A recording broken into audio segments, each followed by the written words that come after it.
Hello dear students, एक बार फिर से स्वागत है आपका हमारे मॉर्निंग डोज के सेशंस में। एंड आई होप आपने प्रीवियस सेशंस तो देख ही लिए होंगे।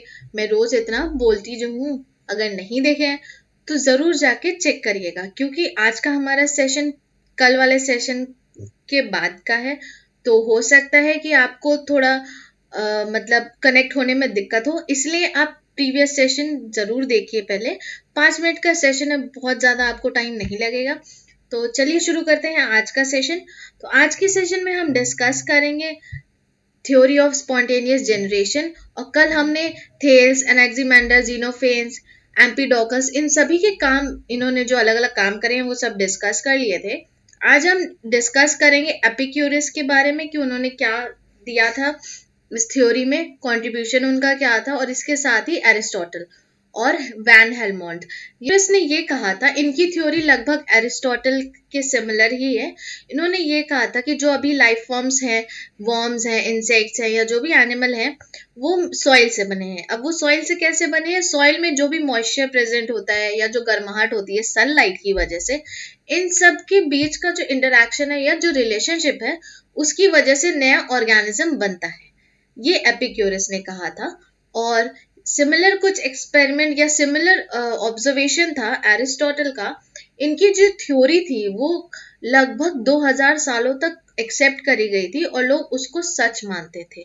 तो इन्होंने ये कहा था, ये एरिस्टोटल की जो थ्योरी थी वो उनका ऑब्जर्वेशनल बेस्ड थ्योरी था। उन्होंने ये ऑब्जर्व करा था, जिस बेसिस पे उन्होंने ये एबायोजेनेसिस वाली थ्योरी दी थी। तो उन्होंने इजिप्ट की नाइल रिवर में ये देखा कि जैसे ही फ्लड आता है तो नाइल रिवर में वहां पे फ्रॉग्स, स्नेक्स, वर्म्स, इस तरह के एनिमल्स की या ऑर्गेनिजम्स की पॉपुलेशन दिखने लगती है। इसके साथ ही उन्होंने ये भी देखा था कि फ्लड के साथ वहां पे क्रोकोडाइल्स भी दिखने लगते हैं। तो उन्होंने ये प्रपोज करा कि जब फ्लड आता है तो वाटर सनलाइट की रिएक्शन की या आपस की रिलेशनशिप की वजह से वहां पे नए लाइफ फॉर्म्स जो कि आपके हैं फ्रॉग्स, स्नेक्स, वर्म्स, ये सब डेवलप हो रहे हैं। और क्रोकोडाइल्स कहाँ से आ रहे? क्रोकोडाइल्स पानी में जो लकड़ी पड़ी हुई है उससे क्रोकोडाइल्स बन रहे हैं। ये एरिस्टोटल ने कहा था। अब उसके बाद एक और थ्योरी है जो कि बहुत फेमस है एरिस्टोटल की थ्योरी की तरह ही। वो थ्योरी दी थी वैन हेलमोंट ने। ये थ्योरी जानी जाती है रेसिपी ऑफ माइस के नाम से भी। इसमें इन्होंने जो अभी तक जो हम थ्योरी पढ़ रहे थे वो या तो थ्योरेटिकल बेस थी या ऑब्जर्वेशनल बेस थी। कोई एक्सपेरिमेंटल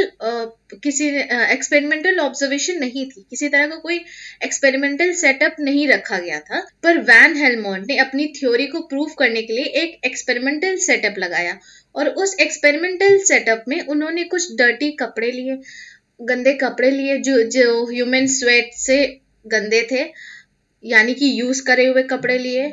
और उसके साथ ही उन्होंने कुछ ग्रेन्स लिए, और वो ग्रेन्स लिए वीट के, और इन दोनों को रखा गया अप्रोक्स 21 डेज तक। तो ये ऑब्जर्व करा गया कि 21 डेज बाद उसमें माइस दिखने लगे। अब अगर इस थ्योरी को हम अभी अगर पढ़ रहे हैं तो हम ये अजम्पशन लगा सकते हैं कि हो सकता है कि जहाँ पे वो एक्सपेरिमेंटल सेटअप परफॉर्म करा गया हो वहां पे किसी तरह के कोई क्रैक्स या क्रिवाइसेस हो, जिससे कि वहां पे जो रैट्स है वो एंटर कर गए होंगे और वो आपस में ब्रीड करके या मेट करके उन्होंने ऑफस्प्रिंग्स प्रोड्यूस करे होंगे। ये अभी के टाइम पे हम प्रिडिक्ट कर सकते हैं, बट उस टाइम पे ये एबायोजेनेसिस बहुत सालों तक सच माना गया था, अनलेस कि बाद में कुछ साइंटिस्ट आए जैसे कि फ्रांसिस्को रेड्डी, लिजारोस प्लांजनी, लुइस पास्चर। इन्होंने अपने एक्सपेरिमेंट्स के थ्रू ये प्रूव करा कि नहीं, लाइफ हमेशा एक लाइफ फॉर्म से ही डेवलप होती है, यानी कि लिविंग फॉर्म से ही डेवलप होती है। लाइफ कभी भी एबायोटिक किसी कंपोनेंट से डेवलप नहीं होती है। और इन तीनों के एक्सपेरिमेंट, इन तीनों के साइंटिस्ट के एक्सपेरिमेंट अगर आपको जानने हैं तो उसके लिए आपको हमारा कल का सेशन देखना पड़ेगा। तो मिलते हैं कल के सेशन में। तब तक हमारे चैनल को लाइक, शेयर और सब्सक्राइब करिए। और आप लोग लाइक, शेयर, सब्सक्राइब में बहुत ही ज्यादा कंजूसी करते हैं। लाइक करे बिना बिल्कुल मत जाइएगा और शेयर तो जरूर करिएगा अपने फ्रेंड्स के साथ। बिकॉज ये वीडियो शॉर्ट है और आपके रिवीजन के टाइप पे बहुत ही हेल्पफुल रहेंगे। तो इसलिए इसे ज़रूर शेयर करिएगा अपने फ्रेंड्स के साथ, या अगर कोई एग्ज़ाम की प्रिपरेशन कर रहा है तो उसके साथ भी ज़रूर शेयर करिएगा।